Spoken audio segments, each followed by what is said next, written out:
Cofactor non protein part होता है enzyme का।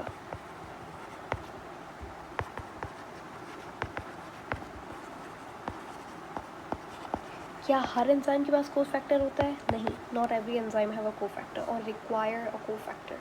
कोफैक्टर, कुछ एंजाइम को कोफैक्टर चाहिए ही चाहिए होता है, उसके बिना वो काम ही नहीं कर सकते। तो यानी कि ये एक्टिवेट का सिर्फ मतलब ये नहीं होता कि एक्टिविटी को एनहांस करे, बल्कि कुछ एंजाइम्स को एक्टिवेट होने के लिए कोफैक्टर की ज़रूरत होती है। उसके अलावा वो एक्टिवेट यानी कि वो एक्टिव फॉर्म में ही नहीं होते, वो इनएक्टिव होता है। ठीक है, फॉर एग्जांपल इसका बहुत अच्छा एग्जांपल ये है कि अगर आप पेप्सिनोजन को लो, ठीक है, पेप्सिनोजन एक एंजाइम है जो आपके स्टमक के अंदर रिलीज़ होता है। पेप्सिनोजन रिलीज़ होता है इनएक्टिव फॉर्म के अंदर। ठीक है, अब यहाँ पे एक कोफैक्टर आके अटैच होगा पेप्सिनोजन के साथ और ये हो जाएगा एक्टिव। ठीक है, जो एक्टिव फॉर्म होती है पेप्सिनोजन की उसे कहते हैं पेप्सिन। अब ये जाके काम करेगी,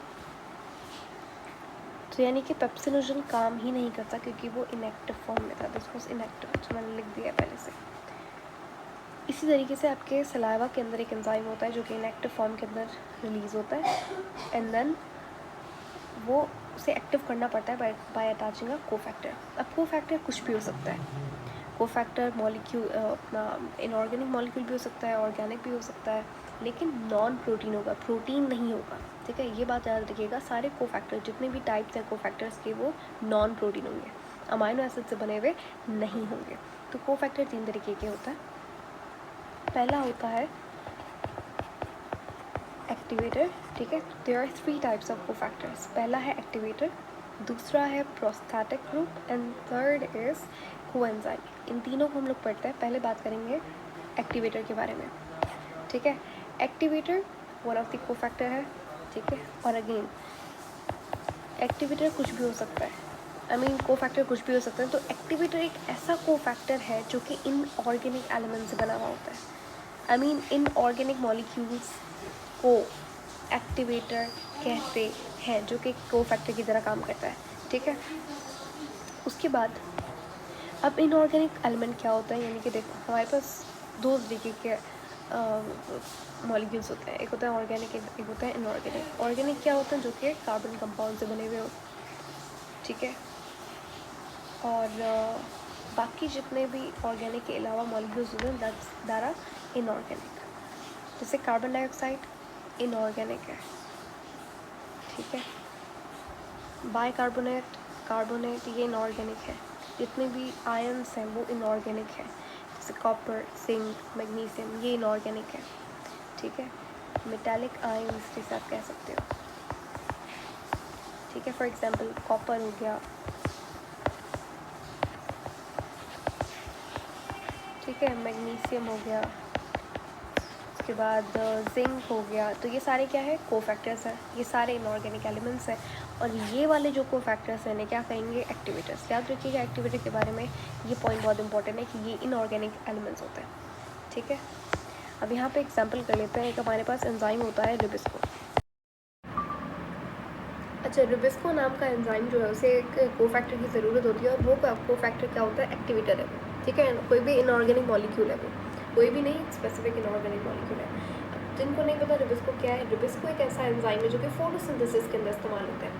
फोटोसिंथेसिस के 2 स्टेप्स होते हैं, light reaction, dark reaction. Dark reaction के अंदर एक साइकिल चलता है, C3 साइकिल बोलते हैं। ठीक है, C3 साइकिल के पहले स्टेप के अंदर जब RuBP कन्वर्ट हो रहा होता है कंपाउंड के अंदर, तो वहाँ पे रुबिस्को की ज़रूरत होती है, और रुबिस्को को एक कोफैक्टर की ज़रूरत होती है जो कि एक एक्टिवेटर होता है। ठीक है, कौन सा एक्टिवेटर होता है, कौन सा इनऑर्गेनिक एलिमेंट होता है, दैट्स मैग्नीशियम। ठीक है, आप समझ आ रहे हैं कि कोफैक्टर क्या करता है, एंजाइम को एक्टिवेट करता है। और एक्टिवेट करने के बाद क्योंकि एंजाइम अब एक्टिवेट हो गया तो वो काम करेगा। ठीक है, तो एंजाइम की एक्टिविटी इन्हांस होती है। इसके अलावा भी एग्जांपल हो सकते हैं, जैसे कार्बोक्सिल पेप्टाइडेज को जिंक कोफैक्टर की ज़रूरत होती है। जिंक अगेन एक एक्टिवेटर है। ठीक है, सेकंड कोफैक्टर की बात करें तो second is your prosthetic group. ठीक है, प्रोस्थेटिक ग्रुप एक कोफैक्टर है, लेकिन ये ऑर्गेनिक होता है। और कोई भी ऑर्गेनिक मॉलिक्यूल, ठीक है। अब एक्टिवेटर इनऑर्गेनिक था, मेन डिफरेंस यही है कि प्रोस्थेटिक ग्रुप क्या होता है, ऑर्गेनिक होता है।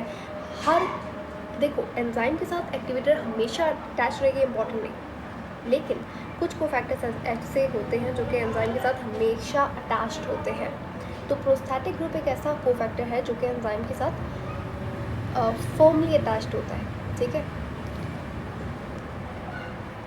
तो वो हमेशा एंजाइम के साथ अटैच रहता है, फर्मली अटैच्ड विद एंजाइम। अब ये कौन सी बॉन्डिंग होती है, दिस इज कोवलेंट बॉन्ड, ठीक है। इसका सबसे अच्छा एग्जांपल है हीमो ग्रुप, ठीक है। हीमो ग्रुप ऐसा एंजाइम काम करता है और यहाँ पे जो कोफैक्टर की ज़रूरत होती है दैट्स प्रोस्थेटिक ग्रुप, जिसका नाम है कैटालेज। तो यहाँ पे याद रखिएगा प्रोस्थेटिक ग्रुप एक ऐसा कोफैक्टर है जो कि most of the time enzyme के साथ अटैच होता है, वेरी इंपॉर्टेंट। थर्ड आपके पास जो कोफैक्टर है दैट्स कोएंजाइम। कोएंजाइम क्या है, कोफैक्टर है। कोएंजाइम भी ऑर्गेनिक होता है। तो आप देख रहे हैं कि एक्टिवेटर और प्रोस्थेटिक ग्रुप एंड कोएंजाइम के अंदर क्या डिफरेंस है। Activator prosthetic group organic inorganic का डिफरेंस है। कोएंजाइम, अच्छा कोएंजाइम प्रोस्थेटिक दोनों ही ऑर्गेनिक है, तो इनमें क्या डिफरेंस है, इनमें डिफरेंस ये है कि प्रोस्थेटिक जो है वो हमेशा अटैच्ड होता है, लेकिन कोएंजाइम हमेशा अटैच नहीं होता है, ये रिमूवेबल होता है, ठीक है। इट कुड बी रिमूव्ड, ठीक है। इससे इसका सबसे अच्छा एग्जांपल, अच्छा इसके अलावा इसके बारे में एक इम्पॉर्टेंट पॉइंट ये है कि ये विटामिन ड्रिवन होता है, यानी कि कोएंजाइम जितने भी होते हैं वहाँ पे विटामिन्स की प्रेजेंस होती है, ठीक है। इसीलिए कोएंजाइम्स को डेरिवेटिव ऑफ विटामिन बी कहा जाता है।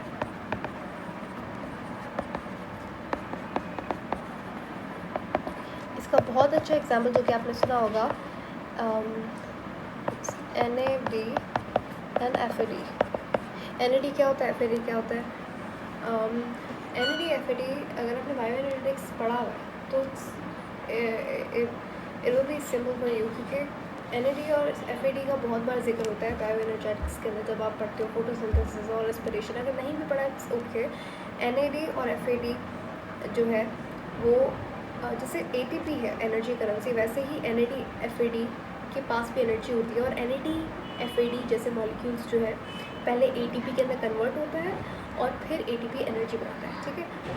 तो NAD FAD का काम क्या होता है, ये लोग बेसिकली ATP बना सकते हैं, तो इनके पास भी एनर्जी होती है। अब बात करते हैं प्रोस्थेटिक ग्रुप कोएंजाइम के अंदर डिफरेंस क्या होता है। प्रोस्थेटिक ग्रुप हमेशा अटैच होगा, लेकिन ये वाला जो है ये हमेशा अटैच नहीं होता है। It only binds, very important, only at the time of substrate, जब सबस्ट्रेट बाइंड होता है एंजाइम के साथ।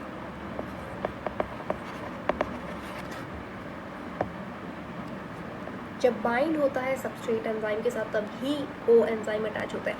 अब याद रखिएगा प्रोस्थेटिक ग्रुप हमेशा अटैच होता है, कोएंजाइम हमेशा अटैच नहीं होता। जब कोएंजाइम कब अटैच होता है, जब सबस्ट्रेट बाइंड होता है, ठीक है, यानी कि रिएक्शन के टाइम पे। वैसे ही एक्टिवेटर कोएंजाइम के अंदर यही सिमिलैरिटी है कि ये दोनों हमेशा बाइंडिंग के टाइम पे अटैच होता है। तो अब आपको क्लियर होगा कि होगा कि कोएंजाइम्स क्या होता है। तो ये I think that is it. Coenzyme sorry not coenzyme, cofactor के बारे में इससे अलावा आपके पास कोई क्वेश्चन नहीं आएगा, तो ये आप याद रखिएगा।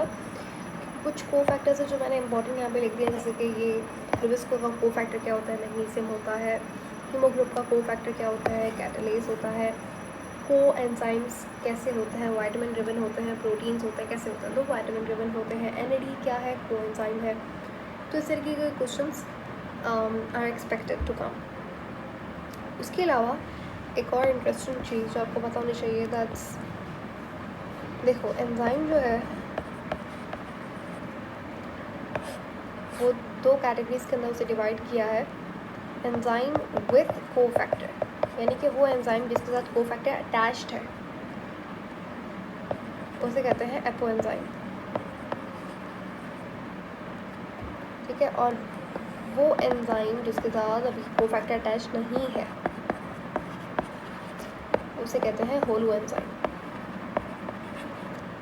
ठीक है,